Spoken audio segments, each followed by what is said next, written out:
Welcome to Catching Up with Comedians. I'm your host, Rich Stein. Philadelphia-born comedian Tommy Moore has been at the business of making people laugh for over 50 years. He's appeared over 350 times at Caesars Resort hotels and casinos, plus Bally's, Claridge, Golden Nugget, Harrah's, Playboy, Resort, Sands, and the Tropicana. He's opened for Chubby Checker, Bobby Rydell, The Coaster, Platters, The Times, Jay and the Americans, Dionne Warwick, Robert Goulet, and more. He's co-owned his own comedy club for 11 years, booked dozens of rooms, had over 150 local TV and radio appearances, written a comedy newspaper column for 11 years, as well as writing for Mad Magazine.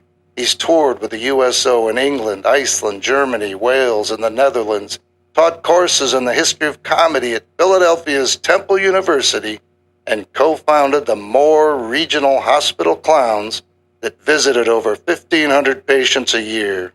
And Tommy's written 3 books on comedy and comedians, so please welcome Tommy Moore.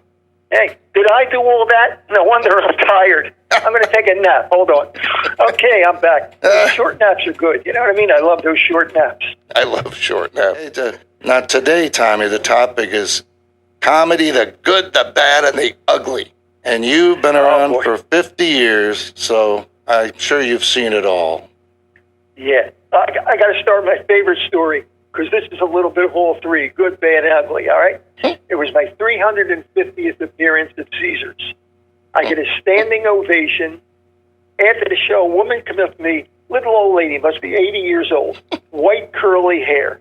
She looks up and says, "Young man, can I tell you something? I see all these comedians on cable TV, and they sing, and they play instruments, and they do impressions, and they don't make me laugh. But tonight, you made me laugh with no talent whatsoever." And I know she meant it as a compliment. But you know, you said the good, the bad, and the ugly. Yeah. The really good stories don't happen when you're in the terrific places like the casinos and the cruise ships that I did for 20 years. The really good stories come when you first start out and you work in the crappy places. Okay, like that was back in the 70s, right? That's when I started. I started in the 70s. Wow. Before the comedy club. Yeah. So, I mean, you had a scrape for job. Back in those days, there were agents. There were no comedy clubs, but there was like 2 pages of agents in the yellow pages and little ads, and it always said like AAA, theatrical agent, singers, bands, musicians, comedians, jugglers, magicians, and you call the agents and you try to get work. Now, story. I get a call from an agent. I'm very young. I was maybe 22. Agent said, "I got a job. You're perfect for this job." Remember that word, perfect. Okay? I show up. Nothing was perfect. Nothing. It was a banquet room above a Chinese restaurant. I go upstairs. The room is configured like one lane in a bowling alley. It's 15 feet wide, 300 feet long. There's no sound system, no mic, no stage, no theatrical lights, and there are 38 tables in a single file line. Table number 1 is right there where I'm going to stand. Table 38 is in a different zip code. All right? Now, I'm there 3 hours early. I'm always 3 hours early for everything, okay? So I had 2.5 hours to sit and think of how horrible this was and how it could never be worse. Never think it couldn't be worse, because you will find out. Young couple comes up. They're the host and hostess. A very nice Asian couple come up and say, "Oh, you're the comedian? Oh, good. Listen, the agent said you'd be perfect for this. Now, he told me that you bring up audience volunteers." I said, "Yeah." She said, "I would advise you to only bring up people from table 38. And I said, "Well, that's pretty far away. It's going to take them a long time to get up here. Why should I only bring up people from table 38? She said, "Because they're the only ones who speak English." Oh, Lord. perfect. All right. Thank God I do comedy magic as well. So I brought up. There were like 6 people on table 38. I did 10 minutes with each of them. That was my hour, and it was fine. Okay, but that perfect. Yeah. The jobs from the 70s with the agent would call you and say, "There's not much money, but they feed you." Okay. Now Red Fox once said, "Always work somewhere where there's food because it's very hard to be funny when you're hungry." Okay. Sure, right. So now there's 3 comedians. We're at the comedian's table, and the waitress comes over and says, "Can I take your order?" I said, "Yeah." I didn't want to be ridiculous and get something expensive, so I took some, medium price. They said, "Give me the chopped steak," and I said, "By the way, we don't pay because we're the comedians. We eat for free." And she said, "Oh, let me go check with the boss." And she goes over to the boss, and she says something. The boss says something, and I see her face drop. And she comes back and says, "The boss said comedians can't have meat." Comedians can't have meat. Oh, Lord. I always said that's going to be the title of my 5th book. Sure. Comedians can't have. And the true story, we all then ordered fish, and the next day we all had food poisoning. Oh, God. True story. Now, when you start out in those days, okay, because there were no comedy clubs, there were no bookers, you print out business cards, and you just give them out like water. I get a phone call from a lady.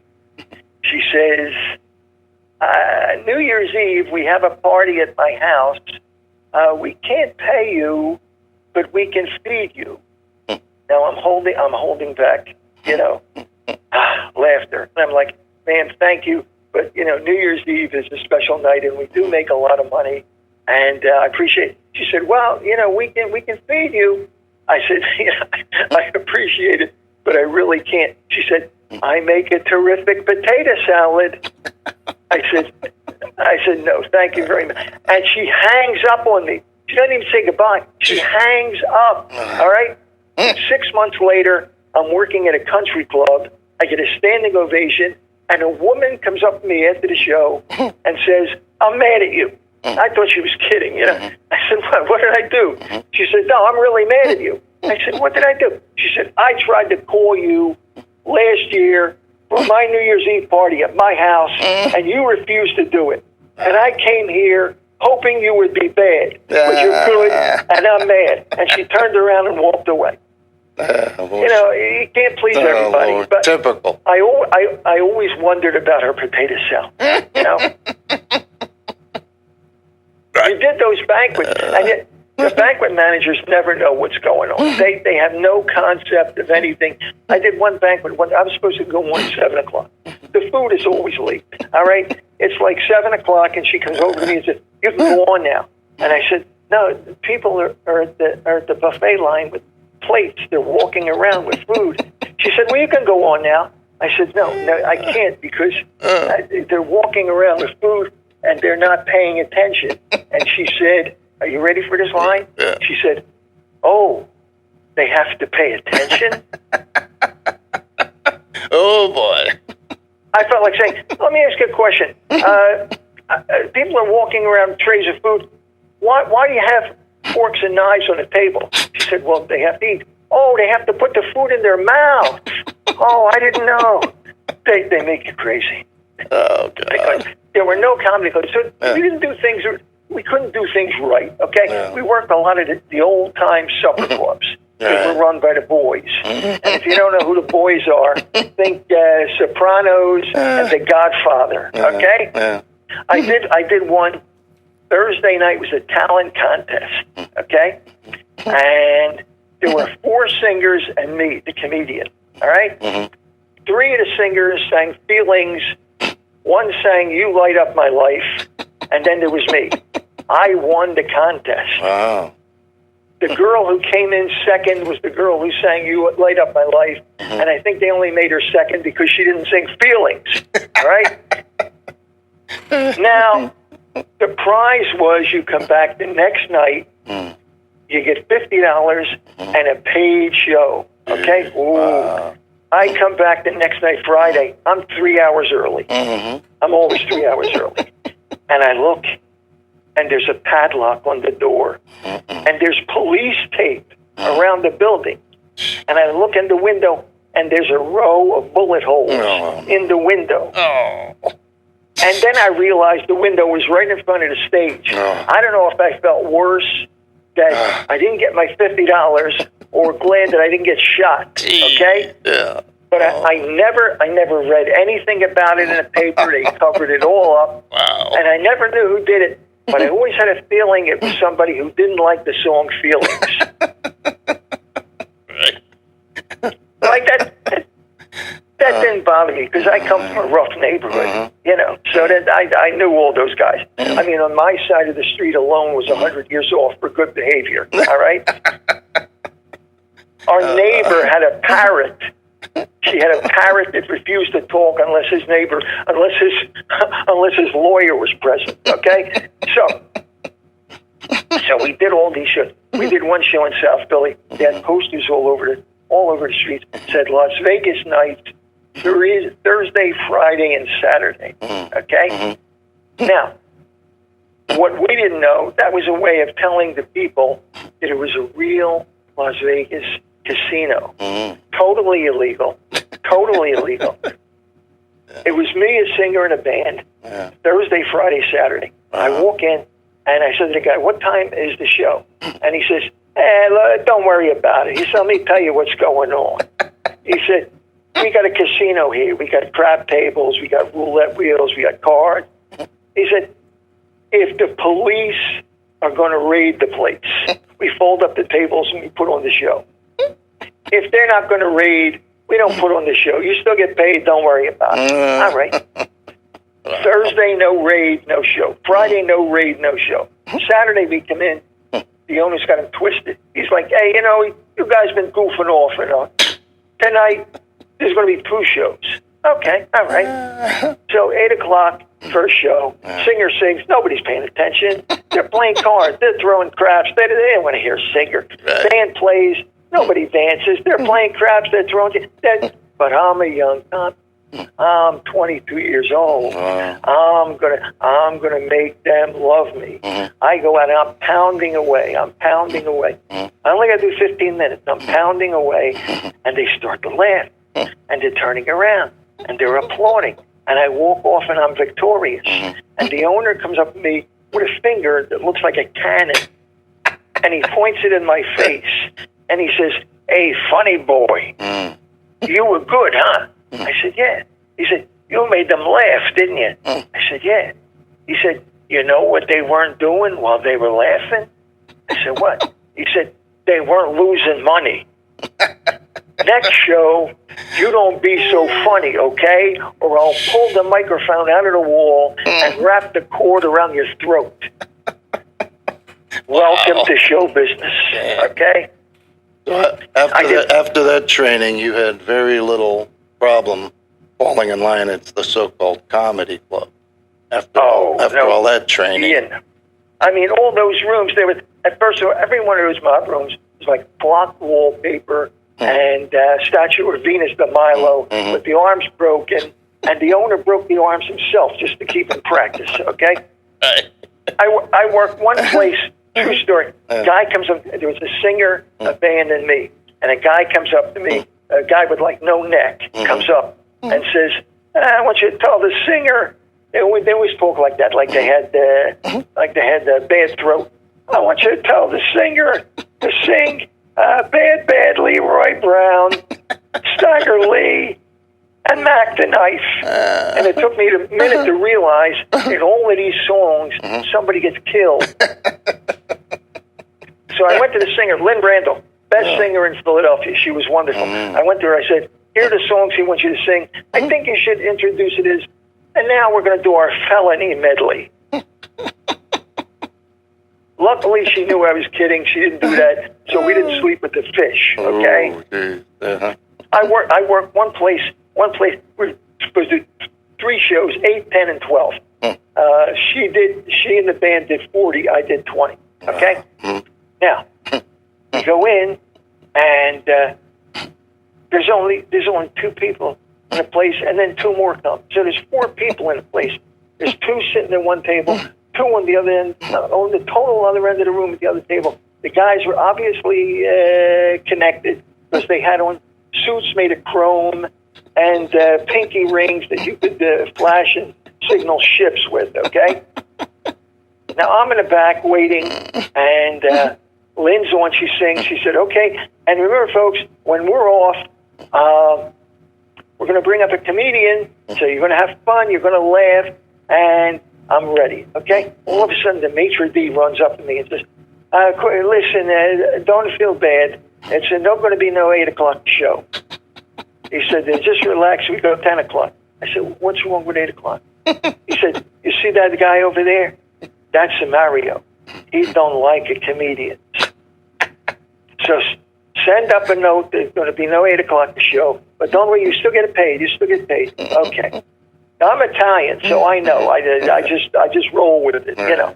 So I send up the note, and Lynn says, oh, we'll change in the plans here. There isn't going to be an 8 o'clock show, but if you'd like to laugh, stay for the 10 o'clock show because Tommy Moore is going to make you laugh. All right? Now I'm taking off my jacket. I got 2 hours to relax. The maitre d' runs up. Quick, put on your show. Going to put on the show right now. I said, why? He said, you see that guy over there? That's a Louis. He likes the comedians. I just go up to my show, but I noticed that Louis had the bigger pinky ring than Mario. Right. Oh, God. Unbelievable stuff. But those were the supper clubs, and they dried up by the 80s. Thank God. So then the 80s came in. So then was that your Pocono and Catskill days? No, the 80s were when comedy clubs started. Oh, your Philly boom. Yeah, that was your Philly boom. Actually, it wasn't a boom right away. Yeah. It started kind of slow. I mean, we were still kind of working anywhere. I mean, I did a show at a biker's picnic in front of a row of porta potties. Okay, thank God there were no VHS cameras then, so that would be floating around. But yeah, and you do all the lines. You know, if you're in front of porta potties, people are coming in and going out. You do the lines. Could you hear me in there? No, well, we could hear you out here. You know, you do all those lines.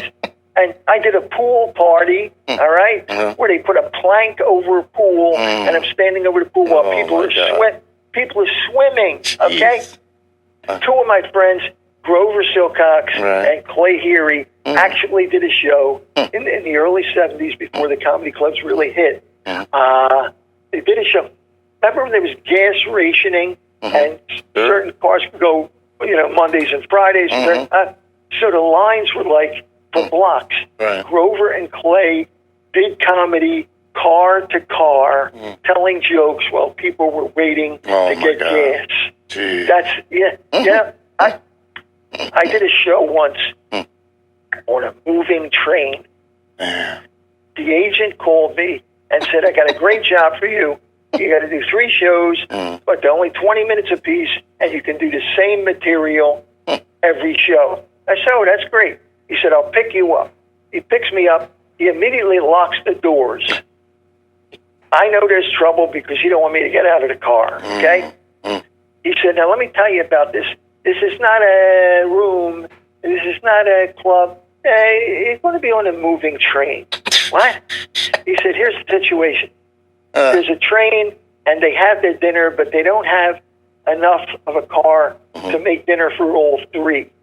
So while some of the people are waiting for their meal, you're going to do comedy. I'm like comedy sorbet, all right? So I get on the train, and I say to the conductor, usually I have a maitre d', here I have a conductor. I said, what do you want me to do? Conductor said, all right, you do 1 show in 1 car, 1 in the next, 1 in the next, while we're serving. Okay. He said, by the way, do you have any cow jokes? I said, yeah, I know a cow joke. Why? He said, about 20 minutes in, we're going to be going by a pasture with cows, and everybody goes moo. So if you have a cow joke, it'll fit. All right. So we do the first car, and we pull up, and there's the cows, and everybody goes moo, and I do the cow joke. Then we do the second year. Now we're coming back home now, and we pass the same pasture on the other side. So I do the same cow joke for different people, but I always wondered if the cow said, I heard this joke before, you know? So the comedy clubs still, the people wanted comedy a little bit, but there were no comedy clubs really. I did a show for 30 millionaire businessmen, and I still remember the introduction. I will bleep out the words that you can't put in, but this was the introduction, all right? Guy said, all right, you bleeping guys, shut the bleep up. He said, here's the bleeping situation. Every year we have a stripper. Every year we have a stripper, but our president decided this year he wanted a bleeping comedian.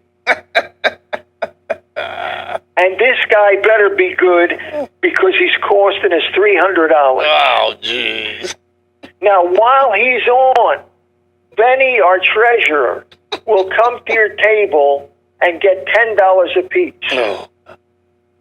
Here he is, your comedian. Oh, boy. Now I come on, and as Benny walks by me, I reach in my pocket and say, here's my $10. Yeah. And it made him laugh, and I had him. Yeah. And we're praying that we don't have to do these jobs anymore. You know? Yeah. I did one, okay. A lot of these places would now have comedy like on a Wednesday or a Thursday, but it wasn't hot enough to be weekends yet, okay? Yeah. I worked this one place, and I was broke. I was young. I was 23, whatever I was, and I went to the club on a bus. I was the only person on that bus in a tuxedo. Okay, so I got off the bus, which was about 5 blocks away from the club. I walked to the club. I do my show. It goes good. The guy pays me. It's supposed to be $100. All right, guy pays me. And I didn't count it right in front of him because I felt, rude. All right? Yeah. So I walk out, and I'm walking back, and I go back to the bus, and I decide to count it, and it's $120. Nice. He gave me $20 too much. Maybe he gave me a little bonus. But I felt bad. I didn't really want to walk back 5 blocks and then go back another 5 blocks. I said, let me do it. I walked back. I said, yeah, listen, I think you gave me $20 too much. Yeah. And he said, yeah, I know. I said, what? He said, I always give acts $20 too much, and the ones that don't return them never work here again. Yeah. I worked there 20 times. But he did take the $20 back. Damn. So, wow. but comedy clubs just started to happen. And they're like the cheesy bookers. I've never felt so bad for a comedian in my life. There was 3 comedians, okay? And the pay was like $25, $50, and I was getting $100, okay? Right. But the rule was if there weren't 10 people, the show was canceled and we all got half. Well, there weren't 10 people. So the show was canceled. The booker comes to me, I'm supposed to get 100, he gives me 50. Middle act's supposed to get 50, he gives me 25. The opening act, he says, oh, wait a minute. I'll pay you in a minute. I got to go to the bar to get 4 quarters. He was going to give him $12.50. There was another guy who he had, this is true, he had a Wednesday night comedy night, quote, and there's supposed to be 3 comedians, and the first comedian was late, didn't show up, we didn't know. And he's going to fill an hour and 15 minutes, okay?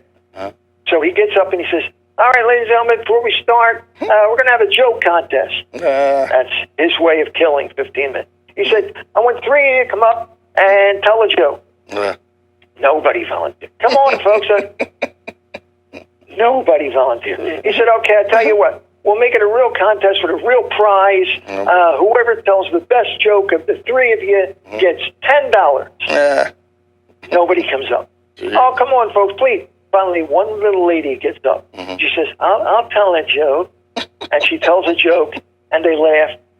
And he said, tell another joke. She tells another joke. And he says, tell another joke. She tells another joke. Now he killed the 15 minutes, okay? Nobody else wants to come up. We do the show. After it's over, the lady comes up to the owner and says, who do I see about the $10? And her husband says, yeah, we'd like to leave. And the owner says, oh, no, there's no $10 because there wasn't really a contest. So nobody won.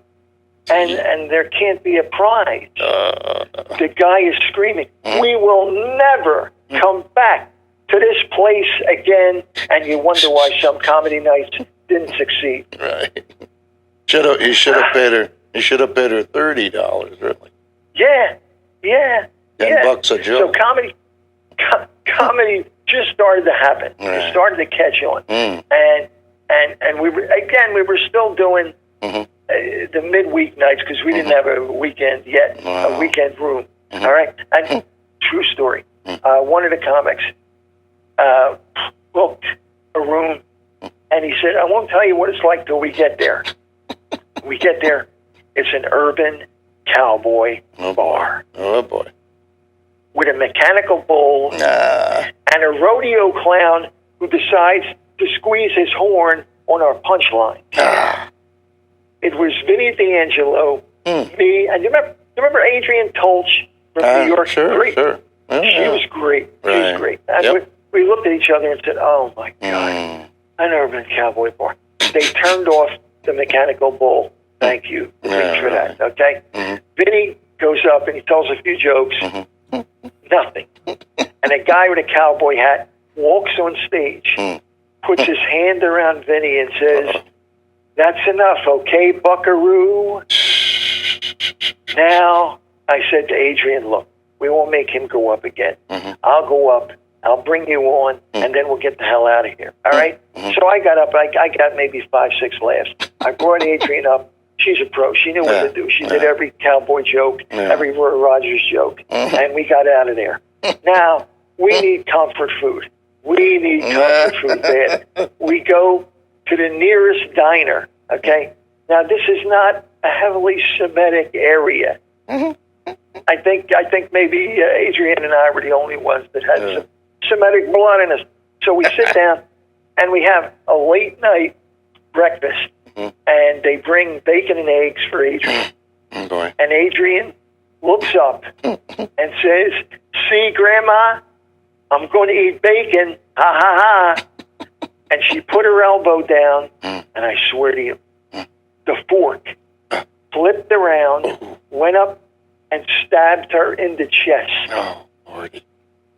And I just said, Adrian, you may be able to tame a room full of buckaroos. But don't mess with Grandma. Right.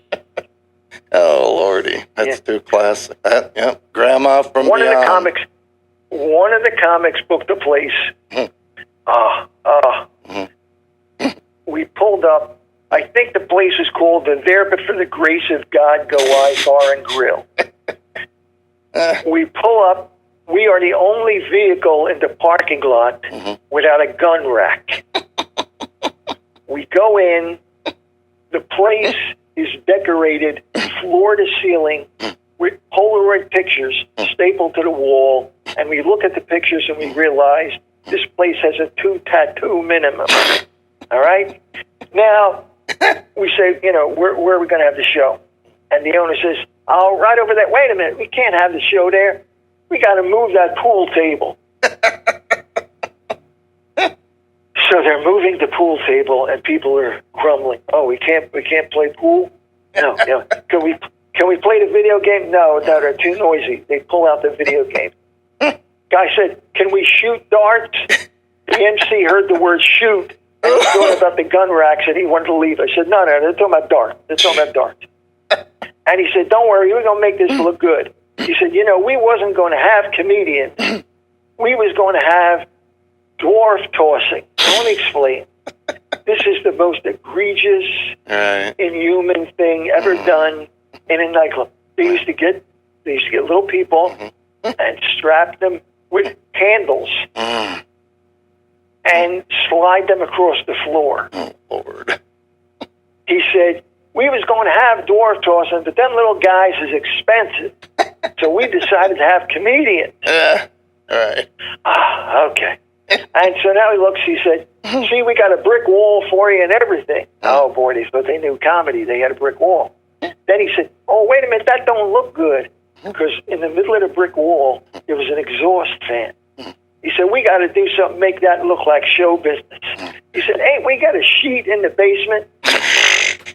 They go down, they get a sheet, a bed sheet, and they duct tape it to the wall. He says, okay, now it looks like show business. All right. So now the MC goes up, 4 or 5 laughs. I went up, maybe 8 or 10 laughs. The headliner goes up, starts to get smoky in the place. So the bartender decides to turn on the exhaust fan. The exhaust fan sucks in the sheet. It burns out the motor. And the show is over. Ah, Lord. And as we're leaving over the din of darts and pong games, we hear the owner say to the bartender, do we still have those little guys' phone numbers? Oh, Lord.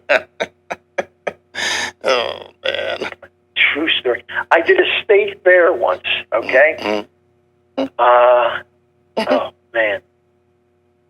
It was at a racetrack with the state fair around it, and the stage was in the middle of the racetrack. It was me and a singer. I won't tell you who the singer was. It was a national name, okay? And that weekend, all of the weathermen were saying, it's going to be 109 degrees. Don't go out. Whatever you do, don't go out. You're going to die. You're going to spontaneously combust. Whatever you do, don't go out. And they listened to him. Nobody came. Man. There were 20,000 seats. There were 12 people. Oh, man. And they didn't even sit together. There were 2 in row 1, 2 in row 57, 2 in row 63, 12 people. Oh, Lord. All right. Luckily, in my bag, I had a cheesy laugh track. I said to the tech, I said, look, put this in your cassette. Every time I point to you, play it for 5 seconds. Right. All right? Yeah. Now, the singer, because he said, you don't have to do this. I said, no, I'm your opening act. I will do this. Yeah, so I got on stage, and first you do the lines. You know, do you know how many people we had to keep out so you would be comfortable like this? You know, you do the lines. So I said, now, I know how you feel. You're all worried because you can't laugh enough to fill this stadium. I got you covered. Here's what's going to happen. Every time I tell a joke, I'm going to point to the sound man, and he's going to do this. And he plays it. I did my whole act pointing and him playing, okay? And he said, now there's going to be a break for the singer. And do you know that every one of those 12 people came down, came up to me, and said, that was amazing. Thank you so much for hanging in there. So, you know, you do what you have to do. I did a St. Patrick's Day show. Those people, as long as they lived, they never forgot that. They never forgot. And they told that was one of their stories they told to their friends and family. The rest of their lives. Yeah. I did a St. Patrick's Day show. Okay, this shows you how long ago it was. There was a new thing now called a cordless mic. All right? I was supposed to do 20 minutes of Irish jokes and then bring up the singer. Now, the agent gives me the cordless mic. He says, be very careful with this. He said, you know, it's very delicate, it's a very new thing. He said, now, when the singer comes up, don't hand it to him. Just come off with it because the singer doesn't trust it. Because these things go out once in a while. He said, the singer's going to use the regular corded mic. Okay, fine. So I go up, and I'm doing the jokes, and it's going good, you know, and I'm coming to the end, and I realize I don't remember the singer's name. Now, I knew his first name was Mike because I'm holding a mic, okay? But what do?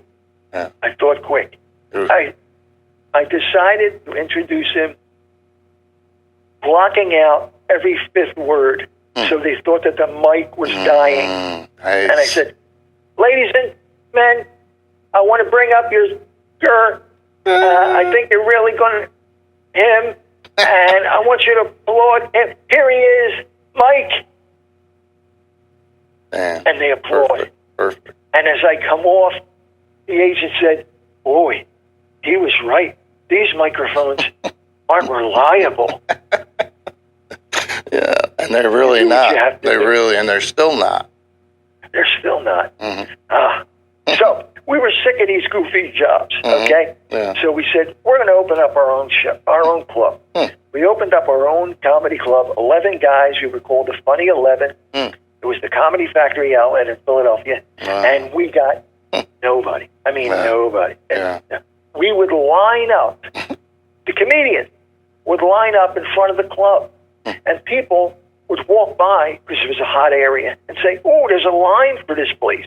Maybe it's good. And they would get in line. And when we had 20, 30, 40, by the time we had 50 people, we unlocked the door, walked in, they never knew it was us. And that's the only way we built the crowd, okay? Except one night we brought Liz Matt, God bless her. She was one of the MCs of AM Philadelphia. And she came in to see us. And somebody mooned us on stage. And she was so adamant about that. She said, that's it. I'm going to make you guys famous. Oh. And she put us on TV on AM Philadelphia. Wow. And from that moment on, we sold out. Damn. That was the power of TV. Sure. We sold out. And within a year, there were 3 comedy clubs. And they were all somewhat competing, for reservations. Yeah. And we would come in every Friday night early, like 3 in the afternoon, and pray that we got a good reservation. And we always did. We always had, 150, 175 people. We always had reservations, except one time. We came in, and there were no reservations on the phone. None. Not one. And we couldn't understand why. And one of the guys thought about it, went outside and looked. Somebody had cut our phone line. One of the other clubs, who's to say? Right. But what really put us on the map is one night we were sold out, legitimate. And this is Philadelphia. This is not L.A., this is not New York. This is a little side street in Philadelphia. Yeah. And a car pulls up, and a guy gets out and said, we'd like 4 tickets. Oh, I'm sorry, this show is sold out. He goes back to the car. He comes back.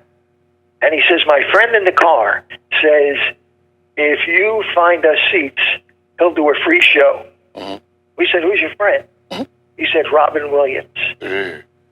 We went over to the car. It was Robin Williams. We found 4 seats. Okay? He came in. He did a show, blew the people away. A matter of fact, we told the other comics, well, cut your time. Just do 10 minutes apiece.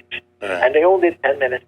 And the MC went up and said, ladies and gentlemen, once in a while, a big star comes, wants to come in, do a free show. Here he is, Robin Williams. Everybody went, yeah, right. And then Robin Williams got on and blew them away. Wow. Okay, he did an hour. And he hung around. He had so much fun. He stayed for the second show, did another hour. Jeez. And the next day, everybody I knew was mad at me because they said, yeah, Robin Williams, you didn't tell me. We didn't know. We didn't know. But we wound up having everybody there before they were. We had Tim Allen. We had Elaine Boozler. We had Harry Anderson. We had Soupy Sale. All right? Oh, I'll tell you Soupy Sale's story. Okay, Soupy Sale. Soupy. So, Soupy Sales was to do 4 shows, and I made sure there was a different comedian opening for him every show. Right. So all of us could say, oh, I opened for Soupy Sales. Okay. I had a friend named Will Neary. He would have loved to have opened for Soupy Sales, but he was booked somewhere else. All right? So I said, I got to get him some kind of souvenir. All right?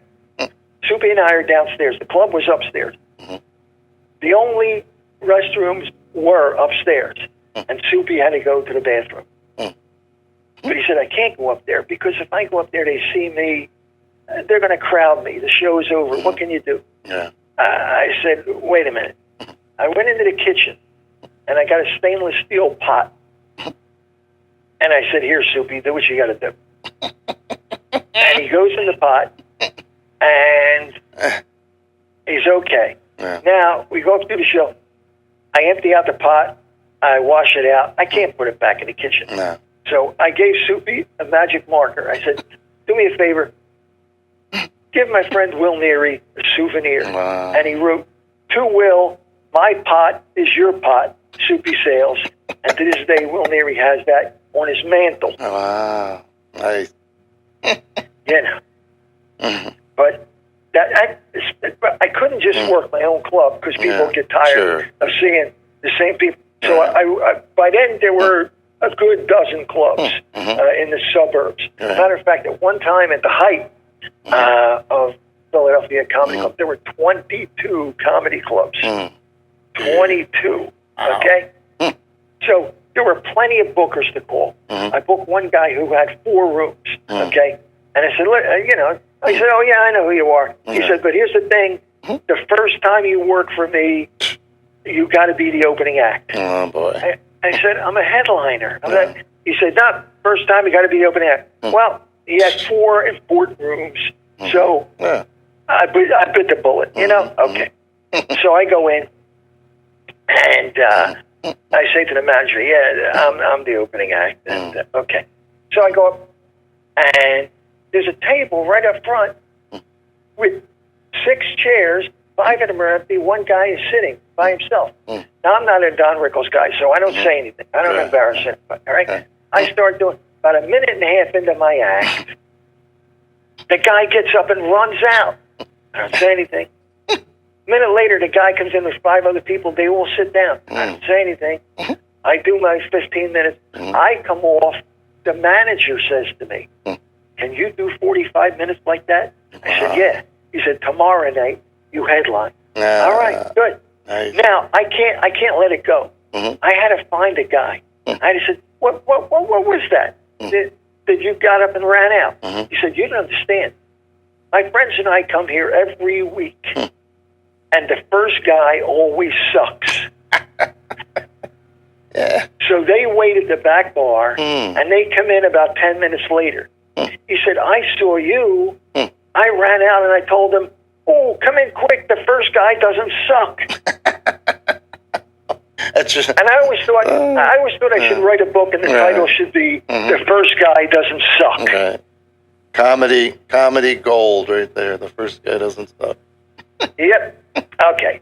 The same booker had another room. Okay, and they do things to save money. Oh my God! I walk in, and I say to the manager, who are the other comedians? Because you know how you can see people who look like comedians, and you say, oh, they must be the comedians. Nobody looked like a comedian, right? I said, who are they? He said, well, here's the list. And there's 9 names on ahead of me. And I realized they all must be real newbies. And I'm like, oh, my God. There's like 300 people here, and they paid $15 a piece. And they're going to see 9 newbies, on top of which they're going to be exhausted. They're going to be, by the time and then I look at next to their name, each of the 9 is a 5, a 5, a 5. I said, oh, okay, they're only going to do 5 minutes. The 9 people, that's 45 minutes. I can deal with that. And then I look next to my name, it's 300. And I realized I ain't going to do 5 hours. The 5 was how much he was giving each of them. So I added them up at $345, and there's 300 people at $15 a piece. Somebody's making a lot of money. Yeah? Same booker, okay? Kenny Lynch and I were at one of his rooms that had an early show, 7 o'clock show. He had another room that had a 9:30 show. Now, the 9:30 show had Grover. Grover was a terrific comic and a good friend. Grover's so comic. All right. So Kenny and I, when we get through, so let's get in the car real quick, drive over to the other room, say hello to Grover. And we'll get there before the show even starts. So we get there, we're looking for Grover's, and the Grover's not there. But we see 2 guys in the corner. Now, two guys in a corner talking to each other, we know they're comedians, but we don't know their face. We've never seen them before, okay? Yeah. So we go over, are you the comedians? Yeah. Is Grover here? No. Oh, okay. Well, we're going to wait for Grover. And we heard one comic say to another, I don't know. The booker didn't tell me. Am I opening? Are you the middle? Am I the middle? What? And they can't figure it out. And I said to them, okay, look, the best way to figure this out, whoever's been doing it longer should be the middle. They said, oh, okay. So one guy said to the other, how long have you been doing it? And the other guy said, 3 weeks. And the first guy said, oh, you must be the middle. Oh, boy. I had one booker. Things that happen, okay? He calls me. First of all, he had a way of demeaning you by saying your name. He was like, Tommy, listen to me, Tommy. You do these comedy clubs, and you do your comedy club crap. Oh. And I can't even book you in a decent show. He said, I got a show here for a Jewish tour group on a cruise ship, a day cruise, okay? He said, I got a Jewish singer, and I got a band, and I can book you if you don't do your comedy club crap. Can you promise me you won't do your comedy club crap? I said, okay, all right, don't worry. I'll do the kind of jokes the Jewish people like. I'll do Myron Cohen. I'll do some George Jessel. I know what to do, all right? So now, we're on the boat, and the singer is, she's going to sing Romania and the Jewish songs, and the band, they have klezmer, and they're ready, and I got my Jewish act, okay? And the buses pull up, and there must have been a mistake, because 4 buses full of people get out, and they're all black. And the band leader realizes, we better switch gears. He's playing the klezmer music on a tape over there, and these people are coming up the gangplank looking at each other like, are we on the wrong boat? What kind of music is this? Yeah. All right? So the band leader goes out, runs down quick in the car, gets tracks for Motown. Right. So he plays Motown. The singer sings Motown. I go up to my regular act. It went great. Wow. The next day, the agent calls me. Tommy, I heard you did good. I'm glad you did your comedy club crap. Right. Exactly. Now the 90s come in. Now, you know what happened in the 90s. The comedy clubs dried up. They dried up. Yep. Okay. Luckily, I made the jump to resort hotels. I spent 10 years in the Poconos. They were the most wonderful jobs in the world.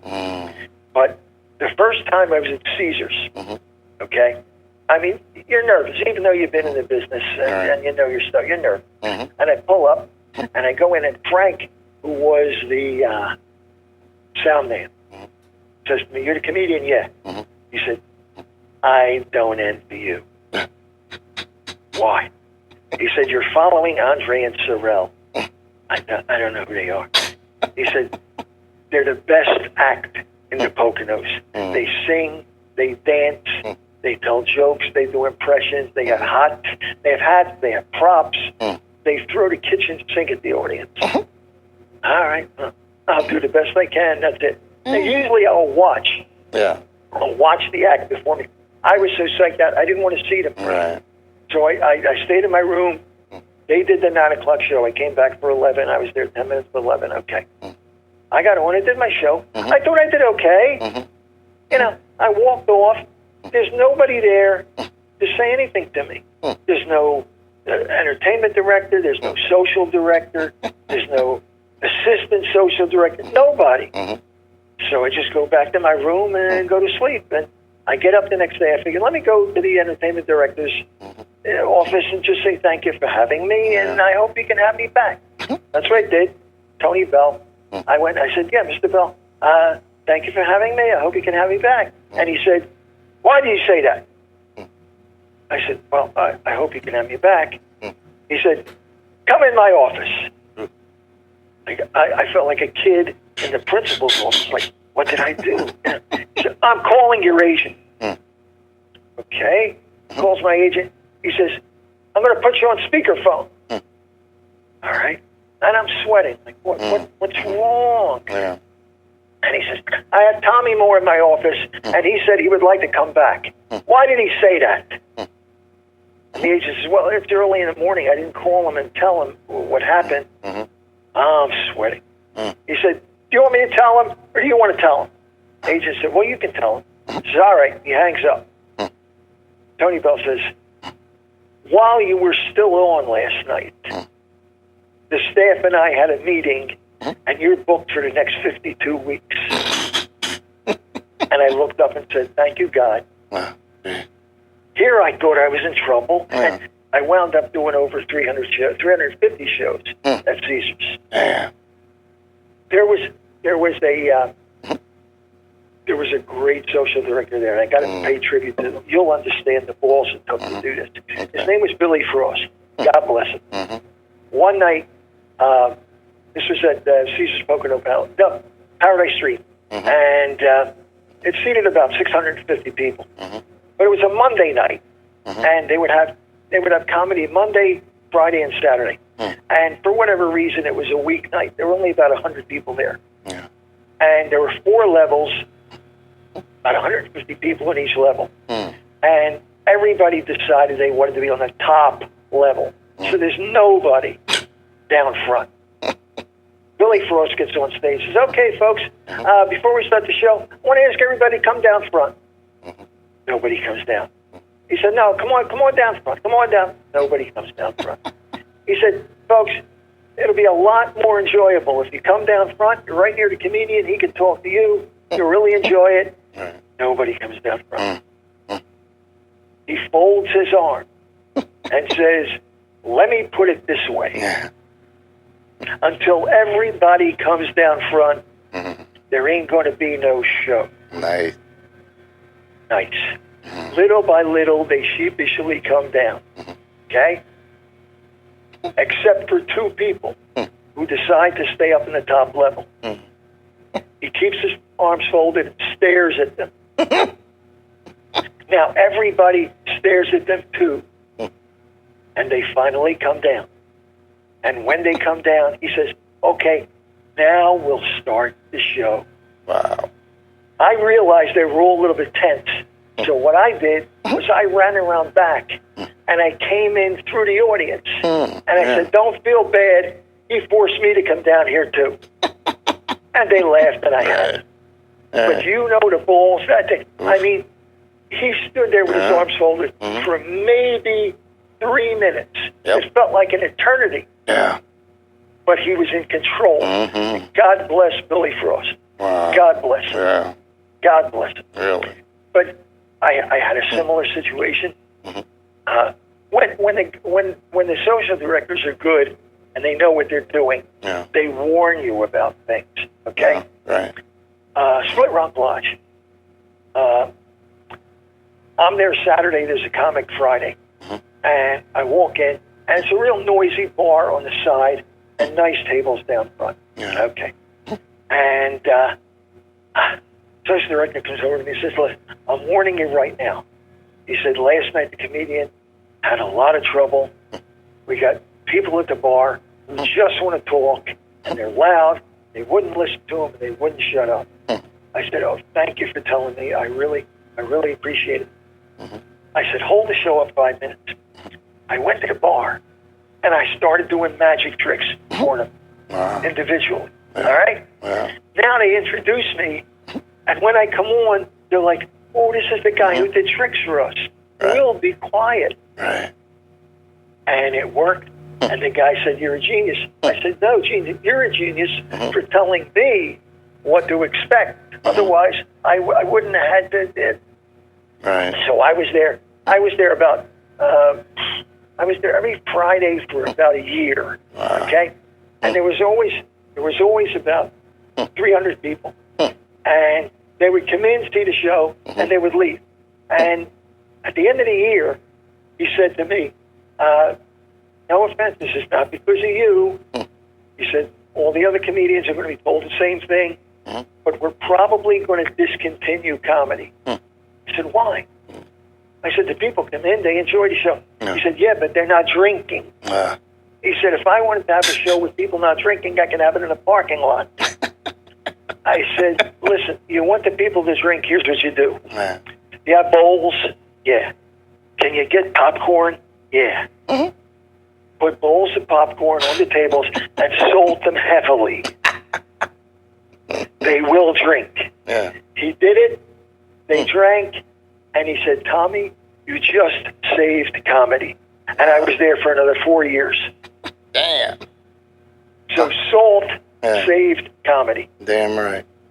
All right, Poconos. Damn. Mount Airy Lodge. Okay. Mount Airy Lodge. I couldn't get booked there because they had their own comedians and they had their own booker. And okay. Yeah. I got a job in the afternoon with a Philadelphia booker because there was a Philadelphia group that was having a banquet in the restaurant in the afternoon. All right? Yeah. So I go, I do the show in the afternoon, and it's good. And I go to the entertainment director. I said, yeah, who's the comedian tonight? I'm here. I might as well, I'll watch it. And he said, those 100 people are the only people here. It's a very slow week. He said, so we don't have a comedian tonight. And he said, as a matter of fact, some of them are complaining because we don't have a comedian. I said, I'll tell you what, I'll do a show for you for free. He said, well, we'll have to put you in the Royal Lounge because it only seats about 75, and you'll have a crowd. I said, that's it. He said, but wait a minute. There's going to be all the same people. I said, that's all right. I'll do all different material. He said, you can do that? Yeah. So I went on. I did the show, all different material. They booked me at Mount Airy Lodge for the next 5 years. Wow. You know, you do what you have to do. Yeah, you made your own way. Yeah. But now I got this. This is a weird story. I got to tell you a story. Again, I won't say where this was in the Poconos. It was a big hotel. And, beautiful room, beautiful hotel. Been there a lot. And I take a shower, and I come out, and I try to open the bathroom door. And it's locked. How could the bathroom door be locked? The doorknob was put on reverse. And the lock was on the outside, not on the inside. Now the door is locked. I'm locked in the bathroom. Mr. Big Shot Pocono comedian is locked in the bathroom. And I'm yelling, somebody, help, somebody. Nobody. They're all down at dinner. Nobody's. I'm pushing, I'm pulling. I'm using every implement there is in the bathroom to try to pick the lock. Nothing is working. Okay? So I finally do what you do when there's nothing else to do. I said, God, help me out here, please. And I turned the doorknob, and it opened. Wow. Don't tell me there's no God. Wow. Man. True story. I believe it. Now, I had been big in the Poconos, okay, but I hadn't worked the Catskills. Any youngin said, you can't say you're a comedian until you work the Catskills. Wow. All right, the Catskills are like whatever they are, 7-8 hours from Philadelphia where I live. So I said to my agent, book me once in the Catskills so I can say that I work in the Catskills. All right? So he booked me at the Pines Hotel. I take a train, I take a bus, I take a cab. I'm finally at the Pines Hotel. All right, I always come early. I was like noon, and they were having a guest talent show in the afternoon. I figured, let me watch. I'll have a gauge of what they like, what they do. Okay? And they have the talent show, and then the associate director says, and remember to come tonight at 8:00. We have big band night and the comedian. And everybody in the audience went, boo. Why are they booing? Why? I go over to the associate director. Why are they booing? He said, you're the comedian? Yeah. He said, look, you can go home. We'll pay. Don't worry. I said, no, what's the problem? He said, Tuesday night we had a comedian. He was so dirty, the whole place walked out. Wednesday night we had a comedian. I told him not to be dirty. He wasn't dirty, but he wasn't funny. half the place walked out. They don't want to see a comedian. Yeah. I said, well, you just said there was a comedian. There's got to be a comedian. Don't worry, I'll do okay. He said, no, really, we'll pay you. You don't have to. I said, I'll do okay. For the next 5 hours, every time I bumped into him in the hallway, he said, look, you can go home. Really, go home. It's going to be, no, don't worry. All right? I'm backstage before the people come in. The doors are locked. And I said, come here. I said, says director. I said, you see this bag? These are my props. These are my, I said, this is my act. I'm not going to do this act because I know what these people want. Okay, all right. I run around front. Now, I'm in my tuxedo with a white Panama hat, and I stand at the entrance, and I say hello to every person who comes in, and they're all in a bad mood. They're all like, you better be good. Yeah. You better be clean. If you're not clean, we're going to walk out. Yeah. You better be good. And I'm like, don't worry, we're going to have fun. We're going to have fun. Yeah. The big band plays. They introduce me. I go on. I do 40 minutes. I get a standing ovation. Now, I run around real quick to the front to see every one of those people as they leave. And they were all saying, they all said, you saved this place from a lawsuit. Wow. Because these were the worst comedians we ever saw. If it wasn't for you, we would have sued this place. And so I did the Pines for the next 3 seasons. Man. And the weird thing about the Catskills, there's like an Italian area and a Jewish area and an Irish area. And I did all 3 of them. Wow. The Jewish area, I did Jewish jokes. The Italian area, I did Italian jokes. The Irish area, I did Irish jokes. Story. Gavin's. Gavin's was, it was called A Little Bit of Ireland in the Catskills. Okay? Wow. Now, I gotta pre-tell the story. Yeah. I had just done 2 weeks of shows in Paterson, New Jersey, to bus groups. And they were St. Patrick's Day shows because March is all St. Patrick's. And I did all my Irish jokes. And okay, all right, fine. Now, I get the Gavins about 3 in the afternoon. And I'm walking around just to see the place. And 2 people come to me and say, oh, we're so glad you're here. And I figured maybe they saw my picture in the lobby or something, you know. And they said, no, our whole group saw you last week in Paterson, New Jersey. Wow. And I'm like, how many people in your group? And they said, there's 5 buses. There's 250 of us.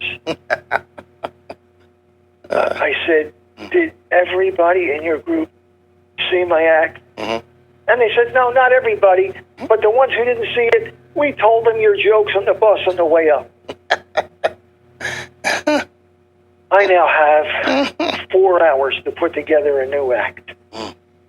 I sat in a bar and I wrote every Irish joke I ever heard in my life on a cue card. And I pasted it up where nobody could see it. And I did a whole new show. Wow. And I worked Gavin's for the next 2 years. You know. All right, another story. This was, I won't tell you, let's see, I won't tell you the name of the resort. It was a Jewish resort. Well, you're Jewish. We'll call it Lake Kakimun. Now, if you know what that means, you know what it means. Okay? But let's just say it's not a nice thing. Okay. The agent calls and says, okay, it's you and a singer. The singer will pick you up. But you got to bring your own mic and your own sound system. So why?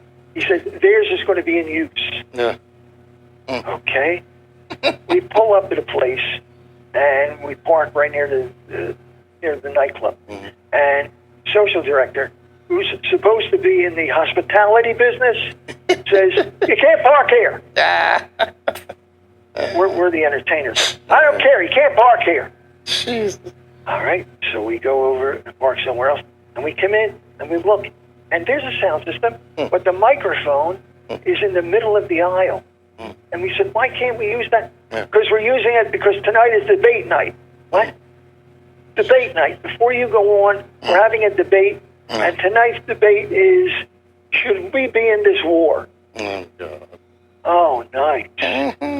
So now we're sitting there, Singh and I, and we're sitting there, and they're arguing. We shouldn't be in this war. It's an illegal war. Our children are being killed. We shouldn't be in. And now the comedy of Tommy. Of course.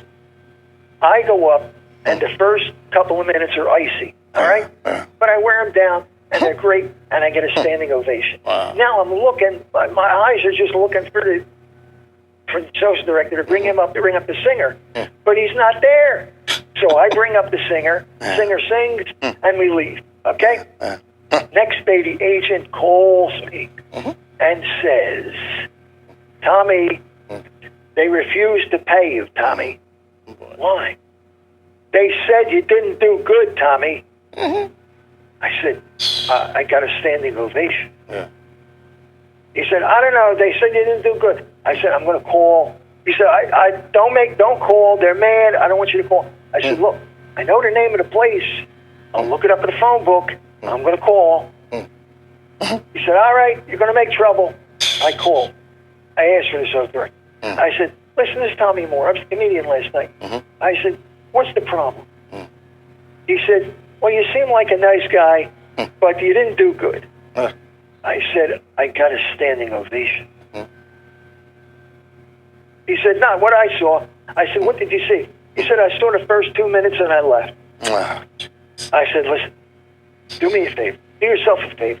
At lunch today, talk to your customers. See what they thought of the comedian. All right. Thanks, Doug. 3 hours later, I get a call from the agent. Come to my office right away. I got a check for you. Nice. He said, and that hotel wants you for the 4th of July weekend. This is a big honor that they want you there. I said, well, tell them thank you for the honor, but I'm booked. Wow. Right. You know. You get a report. How does he know entertainment that you got to go past the first 2 minutes of anybody's act? You know? Yeah, exactly. Exactly. So then came like the 2000s. You had enough of the Poconos and the Catskills. Enough of them. Actually, the Poconos and the Catskills were starting to dry up anyway. The hotels were. They were closing. Thank God I clicked into the casinos, and those were great years. Great years. I did 11 different casinos, and actually there weren't many stories for them because they were great places and the great crowds and the great dressing room, and they treated you like gold. But once in a while there was a fluky little story. I did the Playboy Hotel. Well, it was still the Playboy Casino. New Year's Eve. High Rollers Party. I was part of a review. Thank God. I only had to do 10 minutes. There was a singer, there was a band, there was a magician, there was me. Okay? Singer goes up. It's a wall of noise. It's pandemonium. They're not even listening to her. Then, the band plays. Nobody dances. It's a wall of noise. The magician brings out his doves. Nobody's watching doves. It's a wall of noise. Now, I said, I got to do what I got to do. I went to a bunny. I said, here's $10. Give me your serving tray.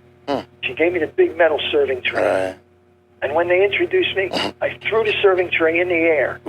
It hit the floor like clang.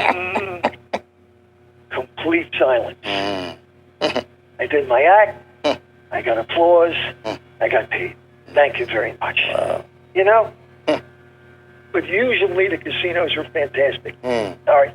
The Golden Nugget. I was working the Golden Nugget. Now, I got to give you a pre-story. And it ties into the old Playboy. The New York Playboy. Okay? Jackie Gale. Jackie Gale. My favorite. Yeah. I was about 20 years old, and I really was a novice. And I was going to New York to do the showcase rooms, you know. And after one, Drinda Lalumia, who was a very, very funny comic, and she became an actress. And she was in several Woody Allen films. She was good. She said, I know Jackie Gale, and he's at the Playboy in New York, and we may be able to get in free. Free sounded good, you know, because I had like about $25, and I had to get back to Philadelphia. Thank God I had I had the railroad ticket, but I had $25. Okay. So we go, and Jackie Gale just wrapping up the first show, and we look through the window. He gets a standing ovation. All right, I can't wait to see this. We go in the second show. There were 10 people for the second show, and they are all Japanese businessmen. Now, they obviously understand the language, but it's still, it's murder. Yeah. Jackie Gale comes out, and he's making them laugh, he's making them laugh, he's making them laugh. And at the end, he gets a standing ovation. 12 people. Now, he comes over, because he knows they're in the, oh, yeah, and we're talking. And I said, Jackie, how do you do? 12 people. And he just said, straight ahead. Just go straight ahead. Okay? So now he leaves, and the bunny comes over with a check. We didn't expect a check. There was a $12.50 minimum. So I had like maybe $30. So I put down $25 for the minimum, and I left a $1 tip. I had to leave some kind of tip, but I had to leave myself $4 to get home. Even though I had the train ticket, I had to have $4. I can't be totally broke, So I ran out of there, and on the way home, I looked at the check, and there was Jackie Gale's name. And I'm like, why did he autograph the check? No, he didn't autograph the check.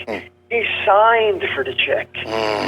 A little thing that the waitress failed to tell me. So I left a $26 tip. Oh, damn. All right? Now, I'm at the Golden Nugget.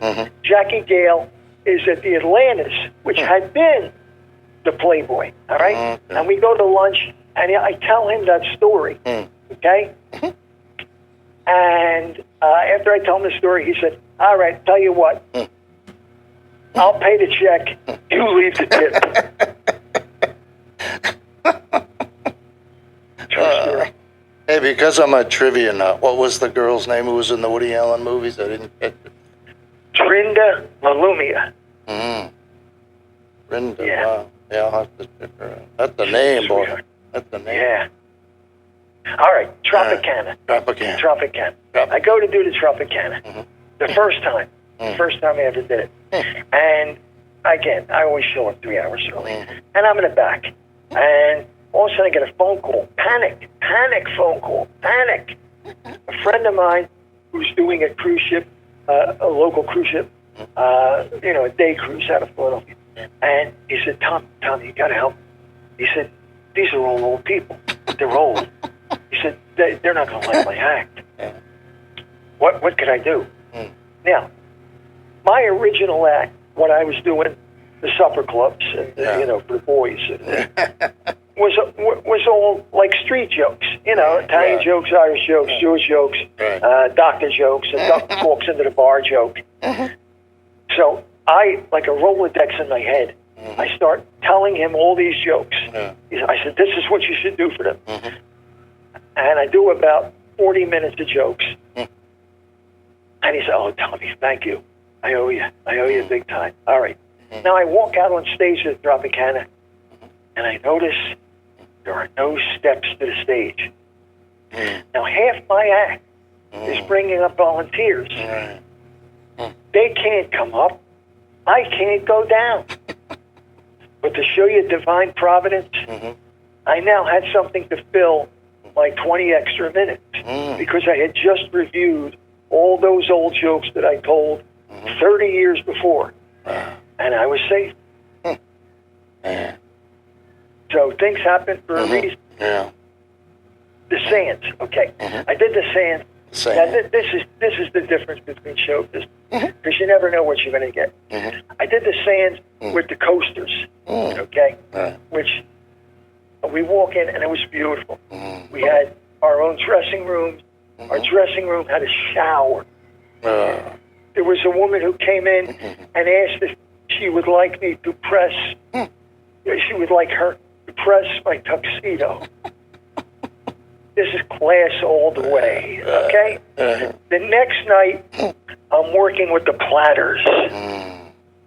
And the place was an elementary school auditorium. Okay. Mm-hmm.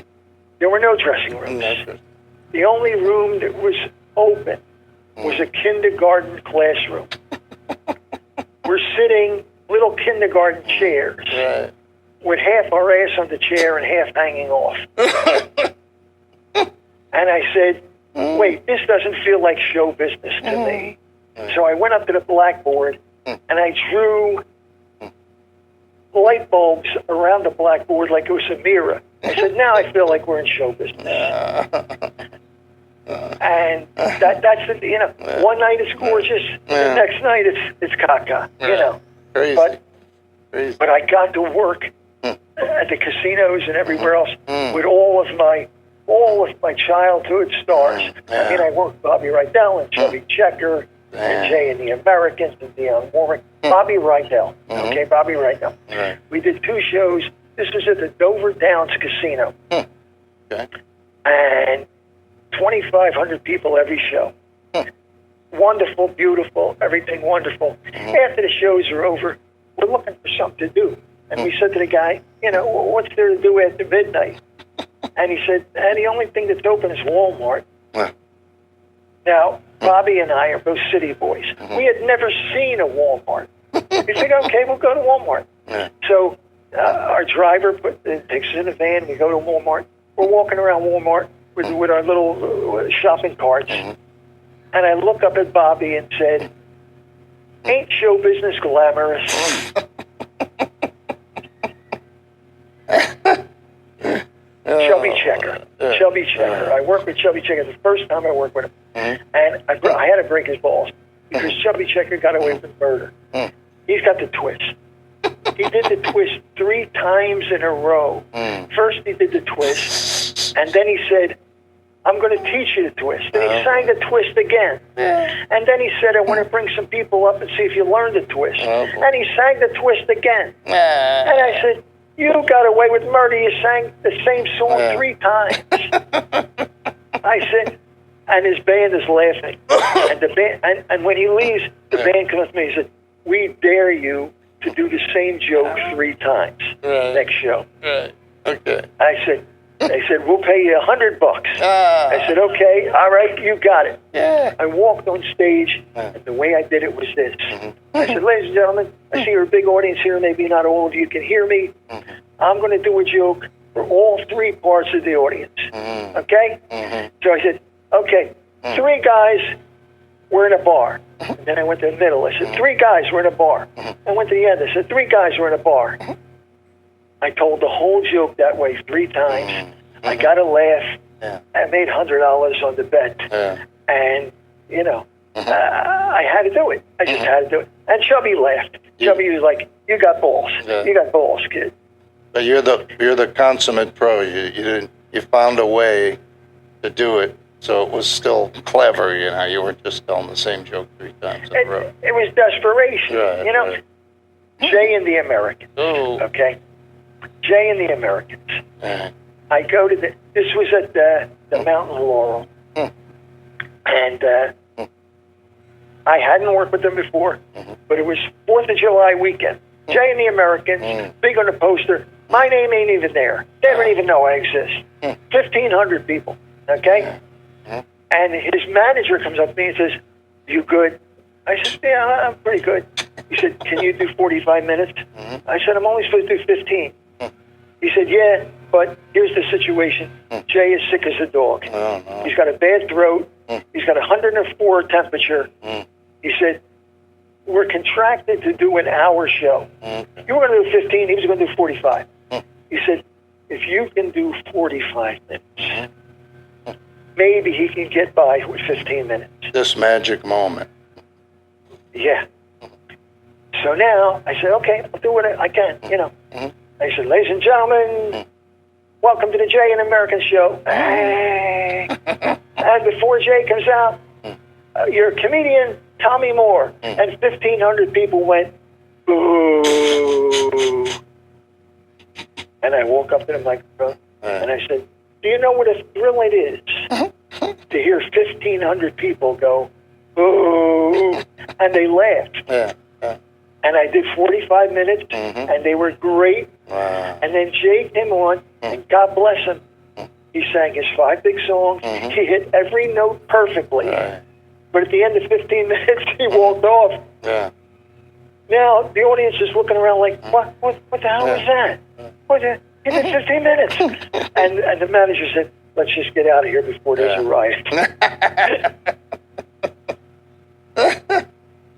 But that's time. Dionne Warwick. I work with Dionne Warwick. And this just shows time. You got to do time, all right? The sound man comes up to me before, and he said, listen, you're the comedian yet? He said, now you do a half hour. You understand me? We always had trouble with comedians. You do a half hour. He said, some comedians, if they're bombing, they run off real quick. They only do 15 minutes. Some comedians, if they're doing great, they do 40 minutes. They do 45. He said, you do a half hour. That's it, a half hour. I went up, I did a half hour. Next night, I did a half hour. Next night, I did a half hour. At the end of the week, he comes up to me, he said, you're amazing. What? He said, I timed you every night. Wow. And you came in within 10 seconds, one way or the other, of 30 minutes. That's a pro, He said, how do you do it? Yeah. I said, no, to tell you the truth, my last routine is like an accordion. I can make it as long or as short as I want. Yeah. And he said, you're amazing. You're amazing. Wow. You know, but you got to do your time, whatever that is. Right. So, you know, and especially like with the corporates, you know, the corporates want you to do a certain amount of time, and that's it. And the corporates are great. They treat you like gold, but they make you crazy. They make you crazy. Like I did a guy who wanted to book me for a corporate show. This is how clean they are, squeaky clean. Comes up after the show, and he said, I'd like you to do my corporate show, but there's one word in your act that you have to change. Now I got a clean act. Yeah. I'm thinking, what? He said, you know when you do the magic trick with the guy, and you say, you screwed up? Yeah. Can you say you messed up? Oh. I said, how much does the job pay? He told me. I said, I can say you messed up. Right. And I did that company for 8 years. Every year I had to do new material because it was the same people. As a matter of fact, after a while they said, why don't we just put this guy in a payroll? It'll be cheaper than what he charges for a whole year. Nice. The corporates, all right, there was one corporate show I did. He said, there were 2 comedians. Actually, the only reason there were 2 comedians is because I hired a comedian to open for me because I knew don't let corporates introduce you because they're the worst introductions ever. So I hired a comedian, a friend of mine, to drive and do one joke and introduce me, okay? So now the deal was we both got dinner before the show. And so we walk in and the owner said, oh, I'm so sorry. He said, we screwed up. They didn't lay enough tables out. We don't have a table for you, but we're going to give you dinner. We're going to give you dinner, surf and turf. We're going to give you dinner. They put a table in the lobby, and we're eating surf and turf in the lobby. People are walking by, looking at us like, why are they eating in the lobby? And the turf was like a New York strip, and there was this big piece of bristle on the side. And I said to my buddy, have you ever seen so much fat in one place in your life? And just then I looked up, and a guy walked by who was about 400 pounds. Oh, boy. And I couldn't say, oh, no, I didn't mean you. Thank God he didn't hear me, or I don't think there would have been a show. But that's the corporate, you know, because you never know. One time I did a corporate show, and the agent said, okay, there's going to be dinner and then a show, and you got to do what you got to do. I walk in, and there's no tables. It's a cocktail party with those high top tables with little finger food. And I said, where's the show? And the guy said, well, here's what I want you to do. Just go table to table and tell them jokes. I said, no, that isn't going to. Oh, yeah, it'll be fine. No, that isn't going to work. That'll be fine. Now he knew I was serious because I said, here's the check back. I don't want you to waste your money. Right. And he knew I was serious. Right. He said, all right, what do you want me to do? I said, I want you to tell somebody to get, how many people you got, 50? I want somebody to bring in 50 chairs. And I want to put them in 5 rows of 10. Right here. And he's like, okay. And next thing you know, guys wheeling in carts full of 50 chairs, putting them down, and people are looking, you know? And then my friend who was going to introduce me, the comic, said, okay, everybody come on down front and sit down. Now it's like something special. Ooh, this is special. I went on and went great, and the guy gave me a bonus. He said, you know what you're doing. Exactly. He said, you know what you're I said, that would have never worked. He said, yeah, you know what you're doing. Yeah. That would have looked like every wedding video where the uncle walks around to every table with a video camera, and everybody is the last person they want to do is talk to somebody while they're enjoying their time and eating their meal, you know. Yeah. You made me think of a story. So I had a friend who was a singer. She was dynamite. And her husband was the band leader. And they had this great audition tape. You know, I mean, professionally done, beautiful stage, beautiful lighting, everything perfect, okay? And she also had this crappy tape of when she did a wedding. And, you know, people are walking by, nobody's paying attention. And so the agent had both of their tapes. And it was a wedding job. And he showed the one tape, and the bride said, nah, I don't think they'd be right. And he showed the other tape, same band, but people are walking around. And she said, oh, that's perfect. And I said to the singer, you see, that's what they want. They want a singer that they can walk around.